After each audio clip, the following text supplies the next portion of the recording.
২০০ জনেরও বেশি যাত্রী নিয়ে কলকাতা থেকে উড়েছিল ইন্ডিগো এয়ারের একটি উড়োজাহাজ। মাঝ আকাশে সেই উড়োজাহাজের একটি ইঞ্জিন বিকল হয়ে যায়। শেষ পর্যন্ত একটি ইঞ্জিনের সাহায্যেই কলকাতা বিমানবন্দরে জরুরি অবতরণ করে ওই উড়োজাহাজ। তাতে হাঁপ ছেড়ে বাঁচেন যাত্রীরা। কলকাতা বিমানবন্দর জানিয়েছে, মঙ্গলবার ২৯শে আগস্ট দুপুর ২টা ২৯ মিনিটে কলকাতা থেকে বেঙ্গালুরুগামী ইন্ডিগোর ফ্লাইট ৬ই-৪৫৫ রওনা দেয়। কলকাতার আকাশেই উড়োজাহাজের একটি ইঞ্জিন বিকল হওয়ার সংকেত পান পাইলট। দ্রুত তিনি এয়ার ট্রাফিক কন্ট্রোলের সঙ্গে যোগাযোগ করে সেটি ঘুরিয়ে কলকাতা বিমানবন্দরে জরুরি অবতরণের অনুমতি চান। কলকাতা এটিসি অনুমতি দিলে জরুরি অবতরণের জন্য দমকলসহ যাবতীয় ব্যবস্থা রানওয়ের কাছাকাছি নিয়ে আসা হয়। বিমানবন্দরে জরুরি অবস্থা জারি করা হয় দুপুর ২টা ৫০ মিনিটে।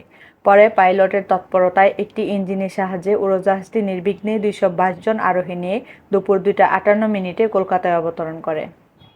বিকেল ৩টা ৫ মিনিটে বিমানবন্দর থেকে জরুরি অবস্থা তুলে নেওয়া হয়।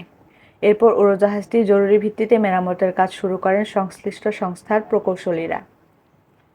কিন্তু যান্ত্রিক ত্রুটি সারতে না পারার জন্য অন্য ফ্লাইটে ওই দিন সন্ধ্যা ৬টা ৪৪ মিনিট নাগাদ যাত্রীদের বেঙ্গালুরু পাঠানোর ব্যবস্থা করা হয়।